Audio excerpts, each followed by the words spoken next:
साथियों, हमारे लिए राजनीति सत्ता सुख का नहीं, सेवा का माध्यम है।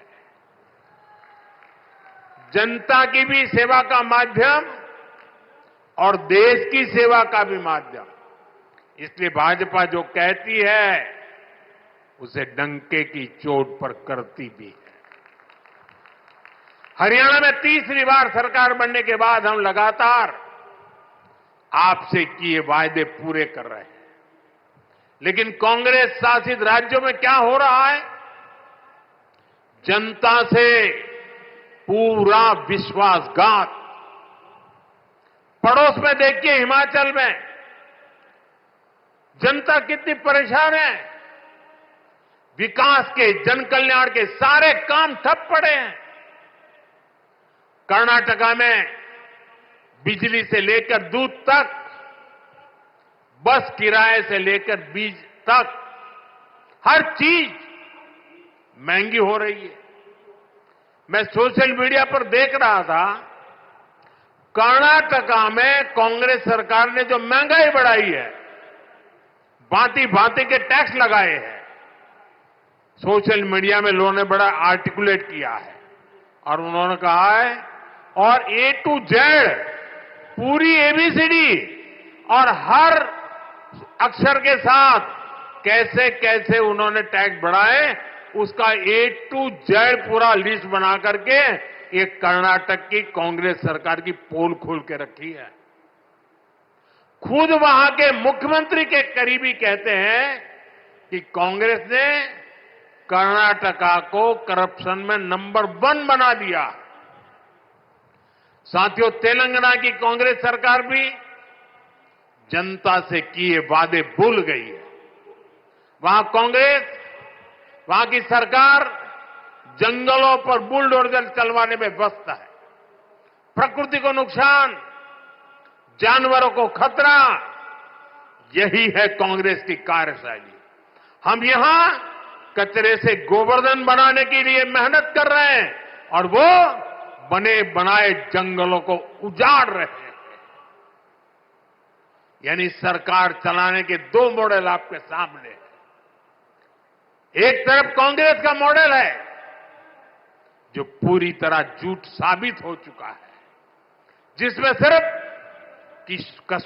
कुर्सी के बारे में सोचा जाता है।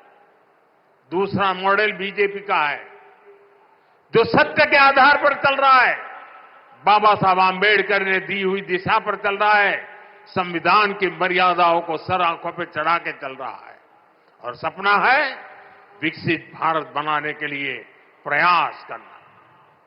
आज यहां यमुनानगर में भी हम इसी प्रयास को आगे बढ़ता देखते हैं। साथियों, मैं आपसे एक और अहम विषय की चर्चा करना चाहता हूं। कल देश ने वैशाखी का पर्व मनाया है। कल ही जलियांवाला बाग हत्याकांड के भी 106 वर्ष हुए हैं। इस हत्याकांड में अपनी जान गंवाने वालों की स्मृतियां आज भी हमारे साथ है। जलियांवाला हत्याकांड में शहीद हुए देशभक्तों और अंग्रेजों की क्रूरता के अलावा एक और पहलू है जिसे पूरी तरह अंधेरे में डाल दिया गया था। ये पहलू मानवता के साथ,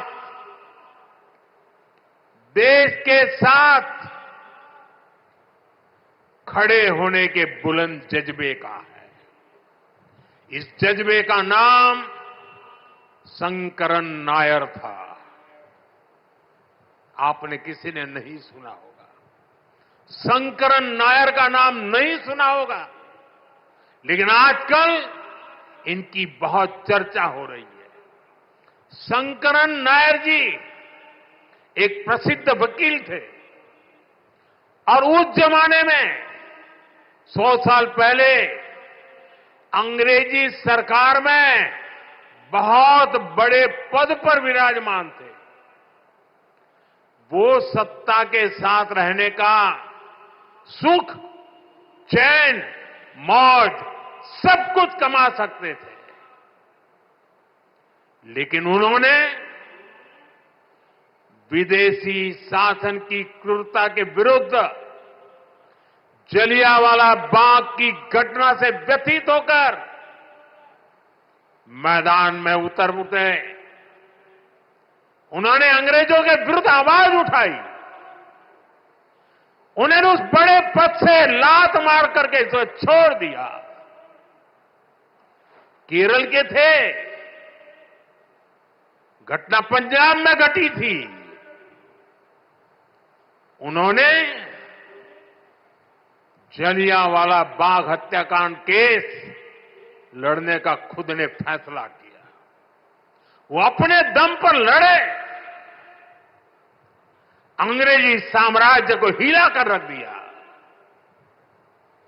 जिस अंग्रेजी साम्राज्य का सूरज, जिनका सूरज कभी अस्त नहीं होता था, उसको शंकर नायर जी ने जलियांवाला हत्याकांड के लिए कोर्ट में कटघरे में खड़ा कर दिया। साथियों, ये सिर्फ मानवता के साथ खड़े होने का ही मामला भर नहीं है, ये एक भारत श्रेष्ठ भारत का भी बहुत उत्तम उदाहरण है। कैसे दूर सुदूर दक्षिण में केरल का एक व्यक्ति पंजाब में हुए हत्याकांड के लिए अंग्रेजी सत्ता से टकरा गया। यही स्पिरिट हमारी आजादी की लड़ाई की असली प्रेरणा है। यही प्रेरणा आज भी विकसित भारत की यात्रा में हमारी बहुत बड़ी ताकत है। हमें केरल के शंकरन नायर जी के योगदान के बारे में जरूर जानना चाहिए।